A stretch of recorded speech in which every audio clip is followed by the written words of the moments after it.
اب اس کے اوپر وہ مولوی مینگل والا مسئلہ مشہور چلا ہوا ہے، وہ کہتا ہے ان میں توہین والا معنی ہے،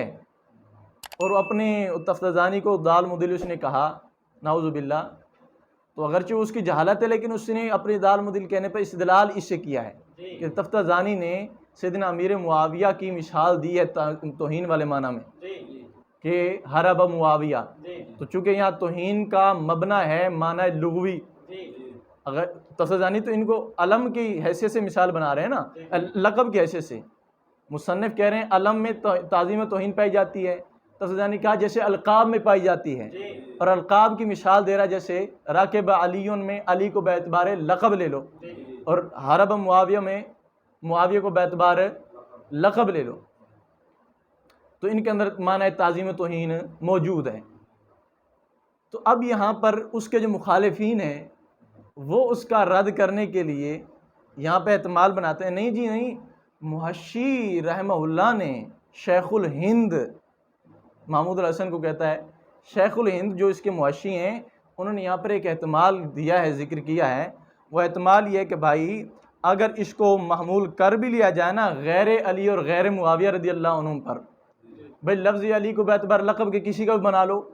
لفظ معاویہ کو باعتبار لقب کے کسی کا بھی شمار کر لو، تو اس احتمال کے ہوتے ہوئے جو نا ان میں تعظیم و توہین والا معنی چلا جائے گا۔ جب یہ احتمال آ گیا کسی اور کا لقب بنا لیں تو لہٰذا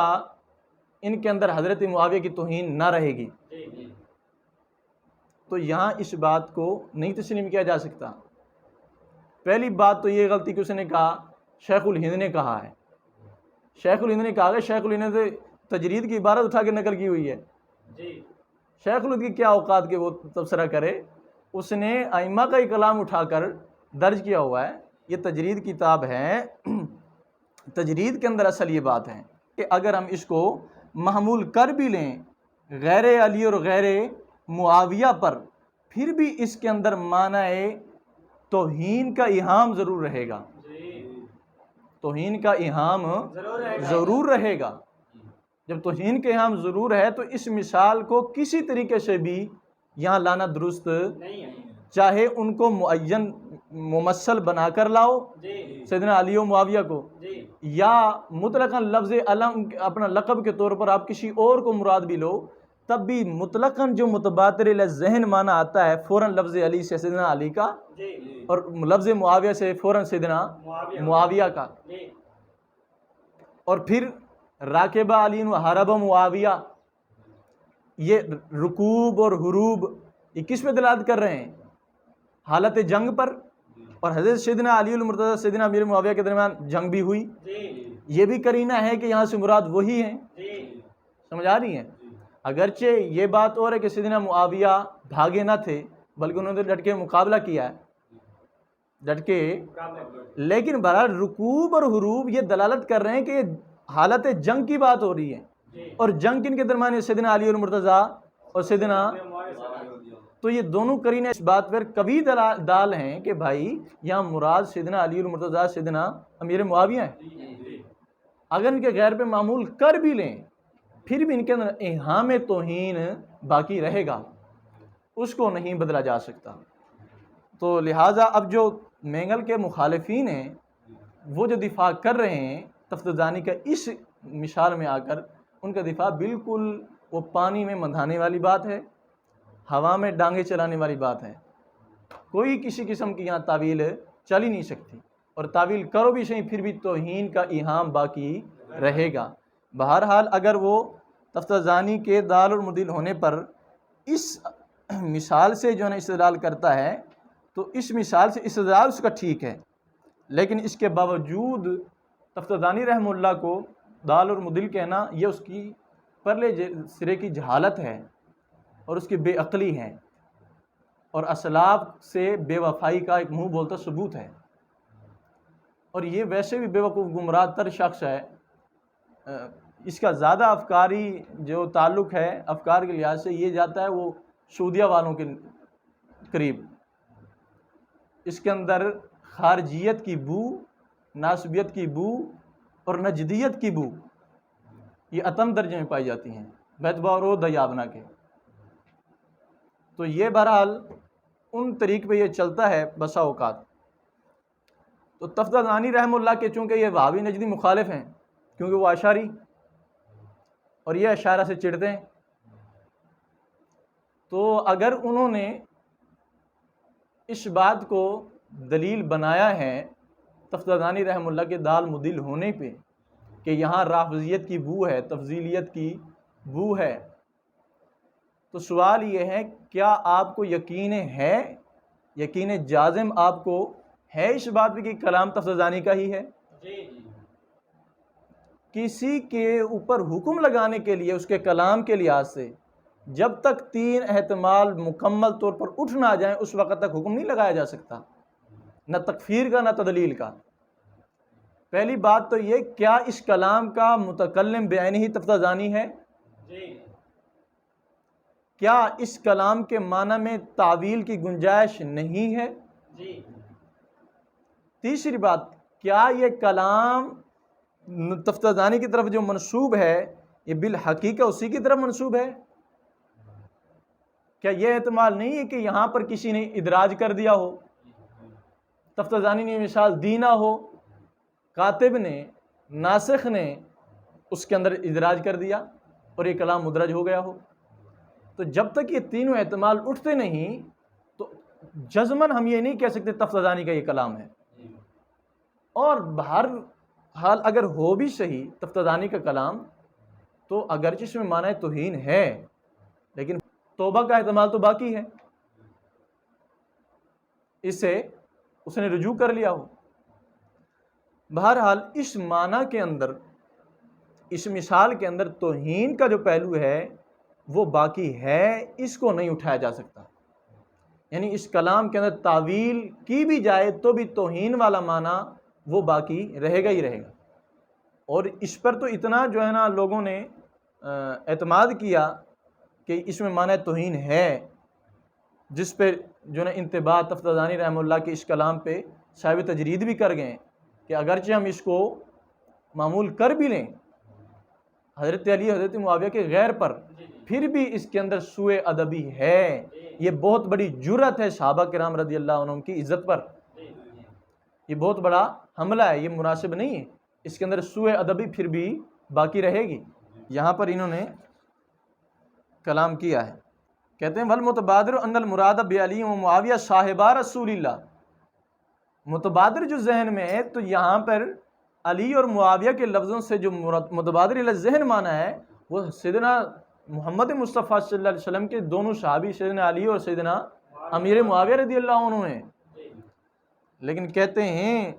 ولا یخفی ما فیہ من سوء الادب فی حق سیدنا معاویہ رضی اللہ عنہ، یہ بات مخفی نہ رہے کہ اس کے اندر ایک بہت بڑی سوء ادبی ہے سیدنا معاویہ رضی اللہ عنہ کی بارگاہ میں۔ والجرأۃ علیہ بما لا یلیق بمنصبہ، اور اس سوء ادبی پہ جرأت کرنا یہ تفتازانی کے منصب کے لائق نہیں ہے، تفتازانی کے منصب کے لائق نہیں ہے کہ اتنا بڑا اہل سنت کا معتبر بندہ ہو اور پھر ایسی مثالیں لے آئے، تو لائق اس کے منصب کے لائق نہیں ہے۔ تو صاحب تجرید بھی اس طرف اشارہ کر رہے ہیں اگرچہ بندہ سنی ہے لیکن ایسا کلام کرنا اس کی سنیت کے لیے زیبا نہیں ہے۔ اگر اس کے اندر تفضیلیت کی بو ہوتی، رافضیت کی بو ہوتی تو صاحب تجرید یہ نہ کہتے کہ اس کے منصب کے لائق نہیں ہے۔ منصب کے لائق نہ ہونا بتا رہا ہے کہ اس کا منصب تو ہے تعظیم، کیونکہ سنی المسلک ہے، لیکن یہ کلام جو ہے نا اس کے منصب کے اوپر پورا نہیں آتا، اس کے منصب کے لائق نہیں بنتا۔ کہتے ہیں بل لو حملناہما علی غیرہما، اگر ہم ان دونوں مثالوں کو ان دونوں کے غیر پہ بھی معمول کر لیں، سیدنا علی اور سیدنا معاویہ کے غیر پہ معمول کر لیں، لم یخلو من سوء الادب، پھر بھی یہ سوء ادب سے خالی نہیں۔ کیوں؟ لما فیہ من الایہام، کیونکہ اس کے اندر ایہام موجود ہے، ایہام توہین پھر بھی موجود ہے، لہٰذا یہ مثالیں جو ہیں توہین معاویہ سے خالی نہیں ہیں۔ اب اس پہ کوئی دفاع کرے کہ یہاں احتمال ہے، بیوقوف احتمال کس کا ہے؟ غیر کے معنی کا احتمال ہو، بالکلیہ ہو کہ اس کے اندر ایہام بھی باقی نہ رہے اس معنی کا، تب وہ احتمال معتبر ہوگا۔ اور پھر کوئی کہے کہ اذا جال احتمال باطل الاستدلال، یہاں احتمال دوسرے کا موجود ہے بھی صحیح، پھر بھی ایہام توہین، اور احتمال وہاں ہوتا ہے جہاں اس کے حقیقی معنی پر جزم نہ ہو، کوئی کرینہ ہو دوسرے کی طرف پھیرنے کا، یہاں دوسرے کی طرف پھیرنے کا کرینہ بھی باقی نہ رہا، بلکہ کرینہ قویہ تو اس بات پہ ہے کہ یہاں حقیقت ہی مراد ہیں، وہی صاحب رسول ہی مراد ہیں، اس کا معنی وہ کرینہ کہاں سے نکل رہا ہے؟ رکوب اور حروب سے، کہ مسند جو انہوں نے قرار دیے ہوئے ہیں، راکب علی ادھر حربا معاویہ، تو مسند اس بات پہ دلالت کر رہا ہے کہ مسند الیہ سے مراد بھی وہی ہے جس کے ساتھ یہ حروب اور رکوب والا معنی پیش آیا، اور وہ واقعی جنگ صفین میں سیدنا علی اور سیدنا معاویہ کے درمیان پیش آیا۔ تو رکوب اور حروب کا اسناد جو ہے نا مسند الیہ کی طرف بتا رہا ہے کہ یہاں مراد وہی صحابی رسول ہیں۔ پھر دوسرا اس کے اوپر شیعہ نے تو بڑا اس سے استدلال کیا، مثلا یہ کتاب ہے آئین بلاغت احمد امین شیرازی کی، ایرانی شیعہ، تو اس نے بھی یہاں سے یہی معنی لیا ہے، کہتے ہیں وہ مرجح دوم علم آوردن مسند الیہ فہماندہ نے معنی تعظیم یا اہانت است، کہ بھائی مسند الیہ کو علم بنا کر لانا، اس کا دوسرا سبب یہ ہوتا ہے کہ تاکہ تعظیم اور اہانت کا معنی سمجھایا جائے، تعظیم اور اہانت کا معنی دینا مقصود ہوتا ہے مخاطب کو۔ کیسے؟ کہتے ہیں بآ کے معنی لغوی علم مثل نام مبارک علی علیہ السلام، معنی تعظیم، کہ علم کا لغوی معنی جو ہے جیسا کہ حضرت علی کا نام وہ معنی تعظیم رکھتا ہو، یا مثل نام ننگین معاویہ، استغفر اللہ، نام ننگی معاویہ، یا جیسے معاویہ کا نام ننگی معنی تحقیر داشتہ باشد، تحقیر کا معنی رکھتا ہو، تو یعنی اس نے بھی یہاں سے وہی توہین والا معنی نکالا، اور کہتا ہے معنی ننگی، کہ معاویہ کے علم کا جو معنی ہے وہ ننگی ہے، اس لیے کہ بھائی کہ علی مشتق از علو بمعنی بزرگی، اور معاویہ از او بمعنی نالہ گرگست، کہ علی کا اشتقاق علو سے، اور علو کا معنی بزرگی و بلندی، اور معاویہ کا اشتقاق او سے، اور او کا معنی نالہ گرگ، بھیڑیے کا بھونکنا۔ اس واسطے یہاں جو مثال دی ہے تفتزانی نے، یہ توہین اور تعظیم کے لحاظ سے دی ہوئی ہیں، اور یہاں علی سے مراد صحابی رسول حضرت علی المرتضیٰ ہیں، اور معاویہ سے مراد وہ بھی صحابی رسول سیدنا معاویہ ہیں۔ تعویل کرو بھی صحیح تو پھر بھی قرائن یہی بتاتے ہیں کہ یہاں مراد صحابہ رسول ہیں، تعویل کے باوجود بھی ایہام اہانت موجود ہے۔ اگر منظور مینگل کا رد اس طریقے سے کیا جائے اور اس عبارت کی تعویلوں کے ذریعے کیا جائے تو یہ درست نہیں ہے، اس عبارت کا اس سے دفاع نہیں ہو سکتا، اس میں منظور مینگل استدلال کرنے میں درست ہے، لیکن اس کے باوجود وہ مینگل اس کی بدبختی کے لیے اتنا ہی کافی ہے کہ وہ اسلاف کے اوپر زبان تان اٹھا رہا ہے۔ تفتزانی رحمہ اللہ بلند ترین شخصیت ہیں ہمارے اشاعرہ کے اندر، بہت بڑا ان کا مقام ہے اہل سنت میں، عقائد کے لحاظ سے، مسائل کے لحاظ سے، ان کا شافعی ہونا یا حنفی ہونا یہ ایک علیحدہ چیز ہے، لیکن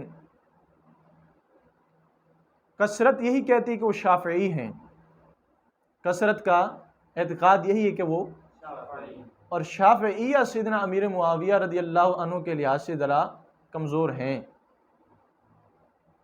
یعنی ہمارے ماتریدیہ تو اجماعاً کہتے ہیں کہ صحابی رسول کوئی بھی ہو، سیدنا معاویہ ہو یا کوئی اور، کسی قسم کا تان نہیں کرنا۔ اگر وہ شافعی المسلک تھے یقیناً تو ایسے کلمات کا صدور ان سے محال بھی نہیں ہے، ممکن ہے، لیکن اس صدور کے باوجود ہم پھر بھی کہیں گے حسن ظن، ہو سکتا ہے انہوں نے رجوع کر لیا ہو سکتا ہے ان سے یہ کلمات صادر ہی نہ ہوں، کسی نے ادراج کر دیا کلام میں، سمجھا رہی ہیں، ہو سکتا ہے انہوں نے کوئی اور معنی لیا ہو،